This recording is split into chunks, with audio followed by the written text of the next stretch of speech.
Tamika Burgess is the award-winning author of Sincerely Sicily, and Danilo was here.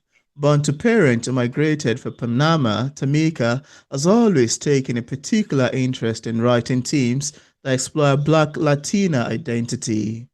Because of her passion for spreading knowledge about her culture, Tamika writes fiction novels that feature Black Panamanian main characters. Tamika currently resides in Southern California. Learn more about her at tamikaborgis.com and follow her on various social media sites at tamixb. And on today's episode of Auto Interview, it's my joy, excitement, and pleasure to have on the show today Tamika Borgis. How are you doing today, Tamika? I'm doing well. How are you? I'm doing very fine, really. It's lovely that we are here to sit down across continent to talk about your book. So I want to say thank you very much for joining me today. Absolutely. Yeah, thank you for having me. I appreciate it. Yeah, it's a pleasure as well. Yeah. So Tamika, I need to first say that I'm particularly inspired and impressed with your bio, and I would like us to start this interview by talking about your Danilo was here, which I think it's an impressive title name even to give a book. It risks suspicion and it's like leaves some sort of I wanted to find out more about that, walks in, who is Danilo? Well, where was he? Stuff of that nature. But I'd like to Mhm. ask you, what inspired you to write this book? And what even come up? How did you come up with that title name as well for a book? Well, first, the title was my publisher. I am the worst at writing titles. So for a long time, it went untitled, and they kept telling me, put a title. And I was like, I don't know. So my editor found, she came up with like five, and then we just narrowed it down to Oh, Danilo was King. But in terms of writing the book, I mean, with my family being from Panama, there are so many US Panamanian things that have happened along the lines of history in Panama. Like I could probably do five different books about the US and wow. Panama's relationship. Wow. But the invasion was something that my family was already here in the States when it happened, and I was obviously a little kid, but I vaguely remember like my parents watching the news, trying to call to get in touch with family to make sure everybody was okay.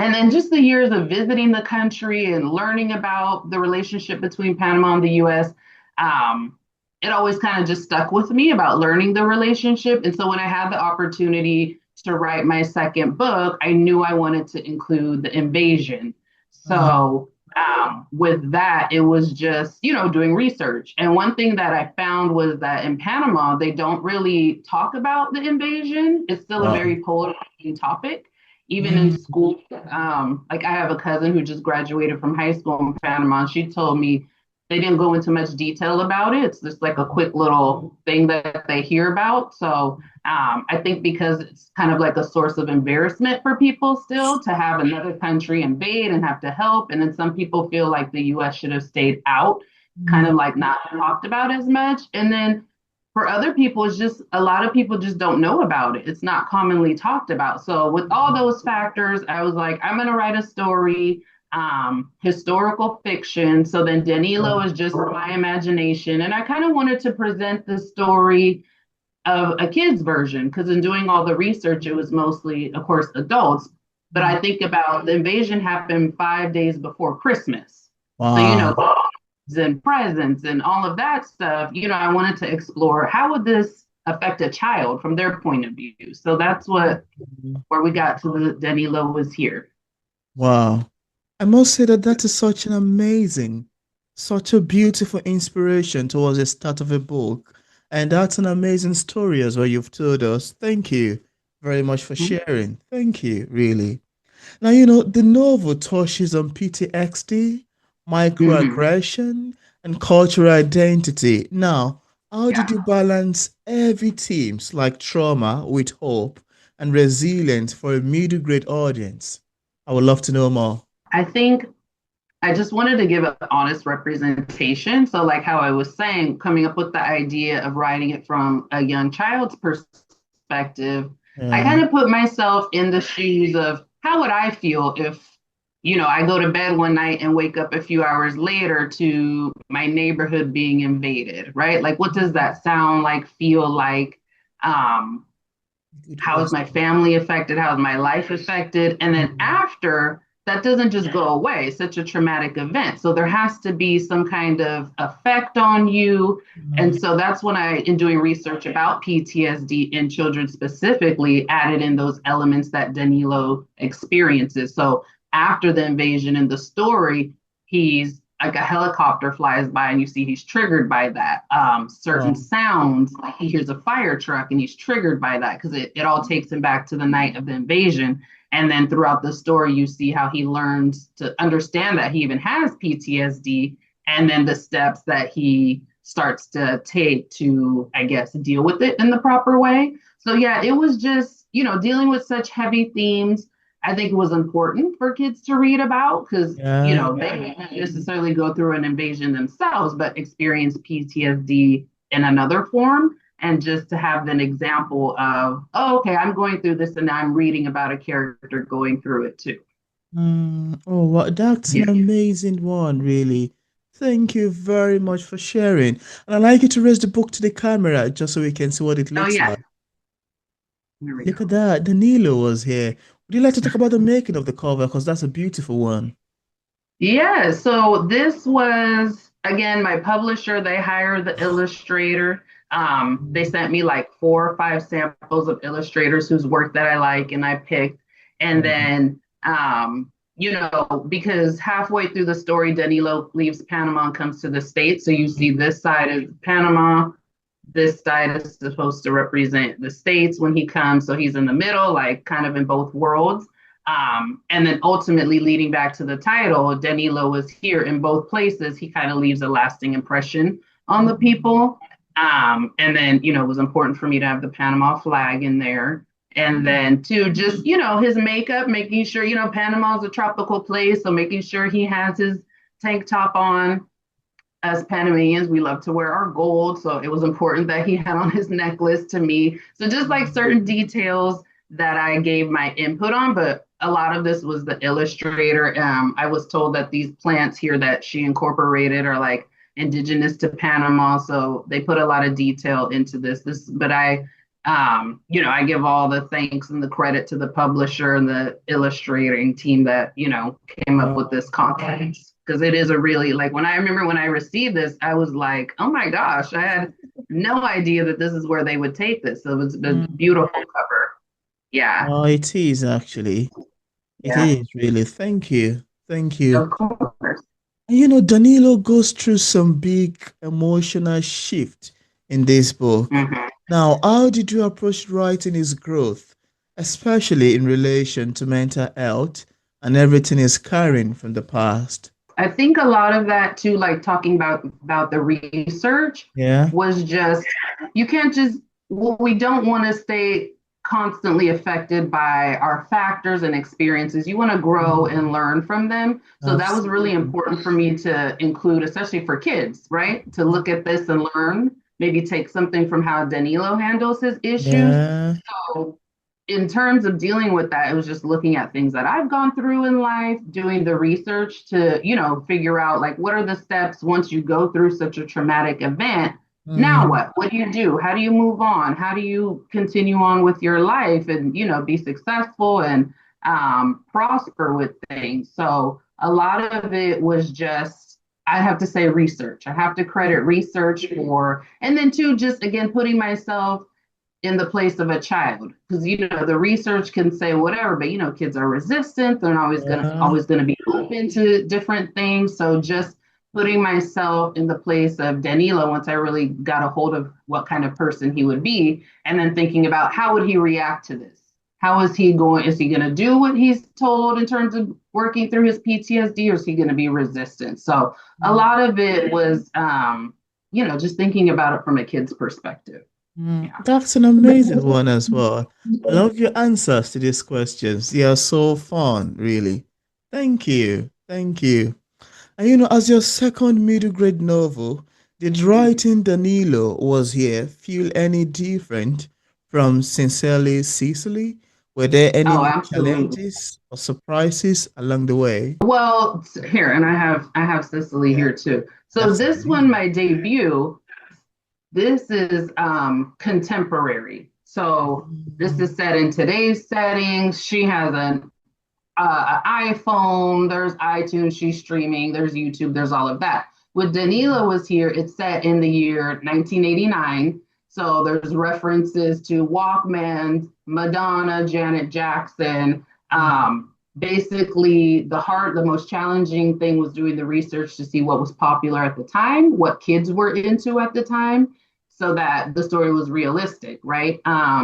And so with Sicily, there was some research, but Danilo was a lot of research. And what really played a factor into it is, like I mentioned before, the invasion isn't yeah, talked about as much. So it was yeah. really hard to find information about it. Thankfully, I was able to find like one documentary that I think a guy kind of like paid for himself and put it out there. And that was really helpful to like see images and video of what it looked like, the neighborhoods at the time of the invasion or after. And then two, what I ended up doing was on Twitter, or now X, I just wrote like, hey, did anybody live through the Panama invasion of '89? And would you be willing to share your experience with me? And I had about five people respond and tell me that they were there and they would love to share. So I sent them some questions. And then getting their responses really helped me to shape the story. So I would say that was the most challenging part before reaching out to those people, was just like, how Mm. can I really get a grasp of what it felt like, what it looked like at the time, to add these bits and pieces to shape Danilo and his world at the time. So yeah, Mm. that was the biggest challenge there, was the history. Wow, that's a very good one, really. That's an amazing, impressive one. Thank you. Thank you for sharing. I wanted to ask you because the use of music therapy in the story is really Mm-hmm. powerful and quite commendable. What made you decide to include that specifically? And why did it Mm-hmm. feel right for Danilo's healing process? And also, when readers finish Danilo Was Here, what's the one thing you hope really stays with them? I think I've got two questions in there. So in the book, there's the instrument, the accordion. So I chose that because in a lot of Latin American music and in Panamanian music, you have that element of the accordion. And Mm, I think just in conversation with my mom, she was telling me that one day, and I remember noting that, like, I'm going to do something with the accordion. And so when it came time to start drafting the book, I still thought about, okay, the accordion, I want to tie this in somehow. mm, Um, and then there's another character in Danilo Was Here who is autistic. mm, So doing research for that, and just I didn't want to go just, oh, he goes to therapy for his autism. I was like, what other forms of therapy is there? So I came across mm, music therapy. And then when I was like, oh wait, the accordion, music therapy. So this was kind of like an organic thing that everything was able to connect. And then when I did the research, like, do they do the accordion in music therapy? And coming out to learning about how that's helpful, I was like, oh, this is perfect, let me include this. So it's through that music therapy that Danilo goes to with another character in mm, the book, is he starts to understand his PTSD. And it ends up, the music therapy, you see in the story how it ends up being a comfort to him and what he's experiencing. So that whole thing about music therapy, like I get that question a lot, and it wasn't wow. like strategic on my part. It was literally just researching different things, and I'm like, oh, these two things connect, let me include them. And then for your second question about, what I hope readers take away, what Yeah. stays with them, I think the main thing is Danilo's resistance. Like he goes through a lot in the book. Like his dad is gone, the invasion. He ends up coming to the US on a baseball scholarship. So he's leaving his Yeah. mom and his sister. He's living with the host family.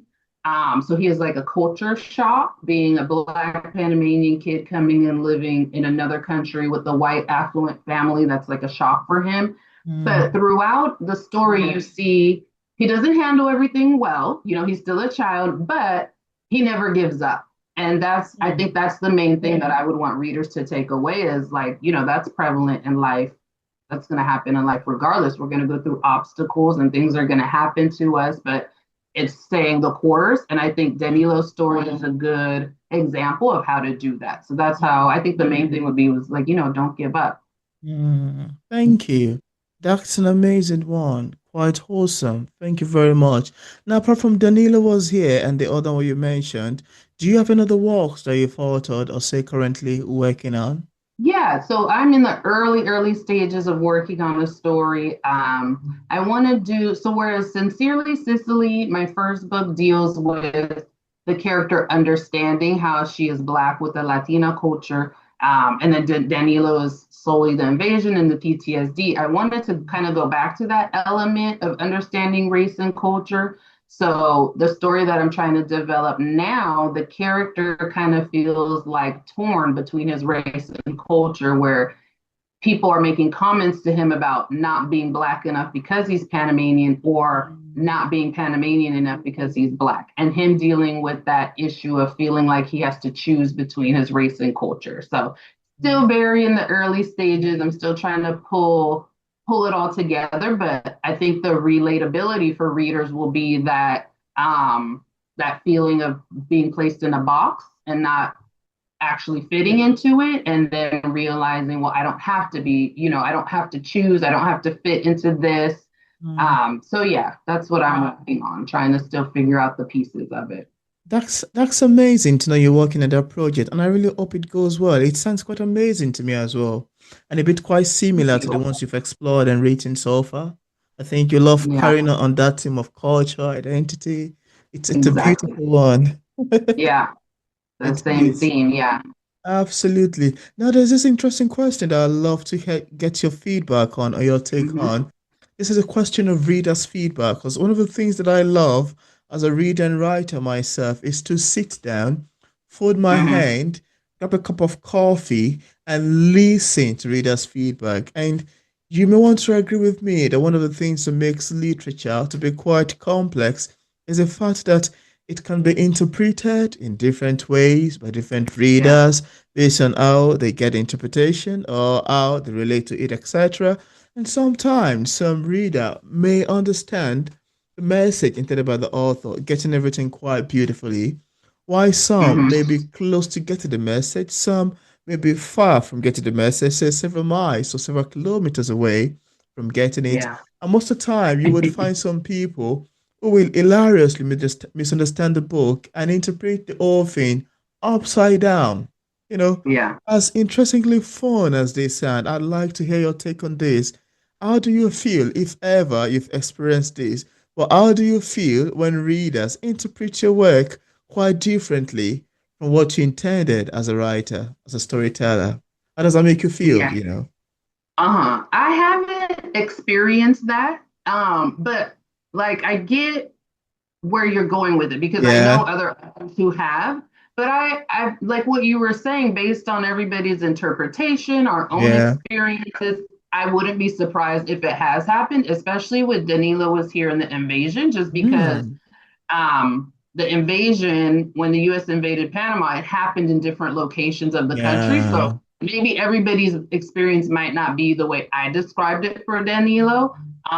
Some people might look at me like, oh, well, that's not really how I felt it should go. Because remember, I mentioned it's still a polarizing topic. So I'm sure when Danilo was here that there are people who have such a different interpretation of things. And again, based on their experience or maybe what they have heard. Um, but yeah, no, usually when I talk to people and get feedback, and they tell me what they've taken from the stories, it's usually what I intended it for to be. But I think if it Wow. were to happen, of course I would be respectful and receptive to it. But I would also, want to have the opportunity to say like, hey, well, this is where I was going with the story. Yeah. Open to that conversation. So that hasn't happened yet. Absolutely. I love your take on that. Actually, quite fun and quite amazing. Thank you very much for sharing with us. I appreciate that. And just in case we have some viewers who are currently watching this interview, I would love to get a copy of either Danilo was here or the other one, Cecily. On what Mhm. platform are they available on for purchase? Amazon, Barnes and Noble, Target, Walmart. I also through my website, people can order signed copies through me. That is currently US only, but I know you have watchers from everywhere. So if you're Yeah. somewhere else and you want a signed copy, email me and we can figure it out. But yeah, usually all of the major sellers online should be able to have it. And again, if you can't find it, email me. I'll figure it out for you. Mm, that's Yeah, but great. it's pretty much everywhere. Yeah. Perfect. And I left a link in the description part of this interview where interested viewers can get a copy of Tamika Burgess' book directly on Amazon and Barnes& and Nobles on our website and also on other Mhm. platforms. I also left a link to our social media pages for possible followings. So thank you so much, Tamika, for accepting the invitation to join me today in conversation around your amazingly rating Danilo was here and sincerely Cecily. I must say that I love the title name of your book. It sounds so beautiful and sweet to pronounce, you know. Thank you.